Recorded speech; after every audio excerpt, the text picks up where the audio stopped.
Placée sous le très haut patronage du président de la République du Cameroun, la conférence économique internationale consacrée sur les opportunités d'investissement au Cameroun prévoit un programme officiel bien fourni. C'est comptant avec les éminents invités attendus. Citons entre autres Manuel Barroso, ancien président de la Commission européenne et ancien premier ministre du Portugal. Chun Un-chan, ancien premier ministre de la Corée. Donald Kaberuka, ancien président de la Banque africaine de développement. Pascal Lamy, ancien directeur général de l'Organisation mondiale du commerce.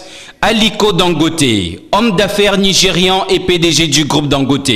Paul Fonkam Kamogne, président du groupe Afriland First Bank, pour ne citer que cela. La journée du 17 mai 2016 sera consacrée à l'ouverture de la conférence et aux tables rondes. La journée du 17 mai 2016 sera consacrée à l'ouverture de la conférence et aux tables rondes. Celles-ci permettront à des intervenants camerounais et internationaux de très haut niveau de présenter le Cameroun et de partager leurs expériences et recommandations. José Manuel Barroso se prononcera sur le renforcement du partenariat économique entre l'Europe et l'Afrique et la dynamisation des investissements européens à destination du continent africain. Le docteur Chun Un-chan entretiendra l'assistance sur l'expérience sud-coréenne, croissance économique, croissance inclusive.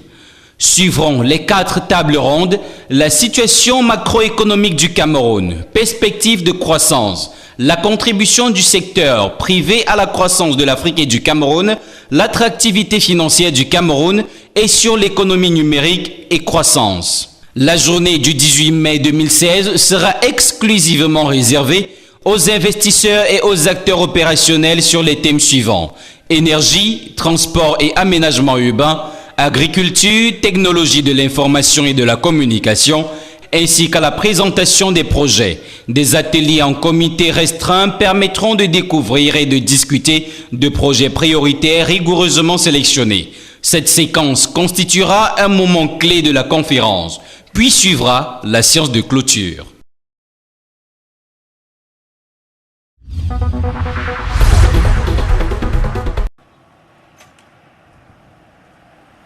Le ministre de l'Agriculture et du Développement rural, Henri Eyebe Aïssi, est allé toucher du doigt les réalités agro-pastorales de la région de la Damawa. Pour l'occasion, le chef du département ministériel en charge des questions agricoles s'est rendu tour à tour à Wakwa puis à Goumdjel, ceci dans le but de rencontrer les jeunes agriculteurs et d'apprécier les réalisations de la Société Générale d'Élevage. À cet effet, le centre de formation agro-pastorale, appuyé par le programme AFOP, qui forme plus de 30 jeunes par an, a été visité.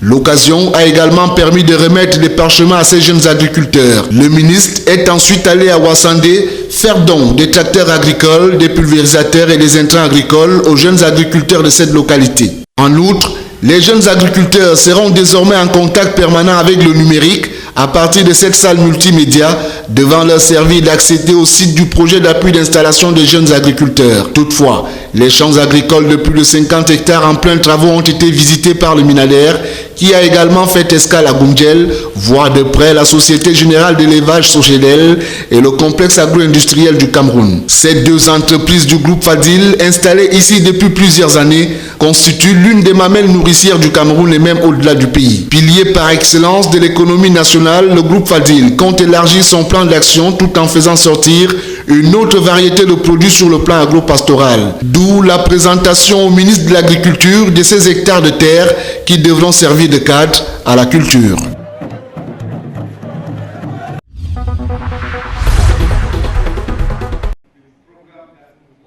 Après vérification du quorum et adoption de l'ordre du jour, les assises de la 20e session de la Commission nationale des droits de l'homme et des libertés, qui avait pour cadre la Chambre de commerce à Yaoundé, étaient consacrées à l'examen et adoption du rapport de la 19e session tenue le 4 décembre 2015. Le second point inscrit à l'ordre du jour était relatif au suivi des résolutions de la 19e session talonnées par l'adoption du rapport des activités 2015 de la Commission nationale des droits de l'homme et des libertés. L'adoption très attendue du rapport sur l'état des droits de l'homme au Cameroun en 2015 n'était pas absent de cet ordre du jour, davantage étoffé par l'examen et l'adoption du compte administratif et de gestion de la Commission. En attendant la programmation et la publication officielle de l'état des droits de l'homme au Cameroun, des indiscrétions laissaient croire qu'en débit de quelques efforts perceptibles, le respect des libertés et des droits de l'homme demeure un sujet de préoccupation au Cameroun. Un certain nombre de développements positifs pour la Commission nationale des droits de l'homme. On a œuvré pour améliorer le contenu de la loi portant organisation de la Commission nationale des droits de l'homme. On a les travaux beaucoup avancés, mais malheureusement, on n'a pas présenté ça au Parlement. Mais comme j'ai indiqué, le texte est maintenant à la présidente de la République et nous espérons que ça sera examiné dans la prochaine session de notre Parlement. Pour permettre à la Commission nationale des droits de l'homme et des libertés d'accomplir efficacement ses missions à travers le triangle national, le Premier ministre chef du gouvernement annonce une dotation de 8 véhicules au bénéfice de cette institution.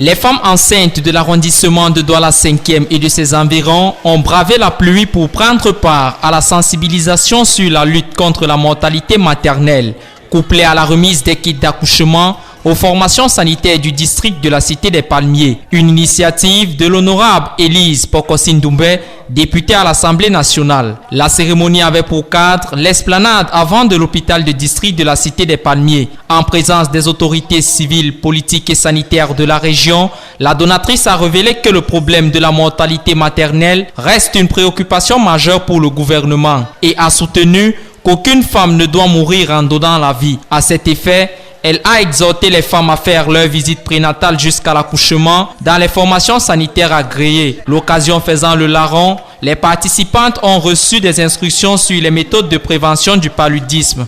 Ceci à travers un jeu de questions-réponses organisé par l'ONG Malaria No More, qui a permis aux gagnantes de repartir avec des lots. Le directeur de cet hôpital n'est pas resté indifférent face à la sociabilité de l'élu du peuple et exprime sa satisfaction.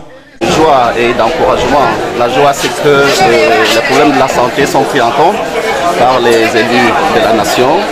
Et l'encouragement, c'est que le travail que nous faisons doit continuer et on nous apporte l'apport nécessaire pour qu'il continue dans de très bonnes conditions. Soulignons au passage que les kits offerts seront utilisés gratuitement sur celles des femmes qui auront fait 4 visites prénatales dans l'une des 40 formations sanitaires que compte le district de la Cité des Palmiers.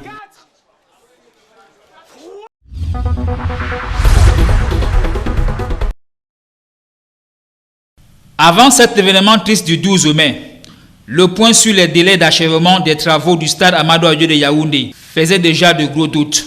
Annoncé pour être bouclé en juin, l'on apprend que les travaux seront prolongés pour quelques mois supplémentaires. La dernière visite sur les chantiers du Premier ministre du gouvernement a permis de jauger le niveau du retard.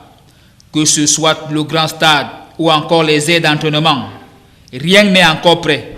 Philémon Yang a palpé la réalité et même si on le dit jamais assez, le Premier ministre a laissé filer quelques signes d'inquiétude. Avec cet éboulement du 12 mai, la situation du stade omnisport de Yaoundé rend encore la tâche un peu plus difficile. Des questions les plus folles et les plus osées se font entendre. Yaoundé sera-t-il prêt avant le championnat d'Afrique de football féminin en novembre? L'accident du jeudi 12 mai ne casse-t-il pas d'autres qui pourraient survenir? Ou encore, ne devrait-on pas questionner l'expertise des nouvelles sociétés en charge de la réfection de l'infrastructure? Autant de questions qui font pâlir et salir l'image d'une nation qui attend sa première grande compétition de football féminin en novembre. De quoi faire cogiter les membres du COCAN installés ce 13 mai à Yaoundé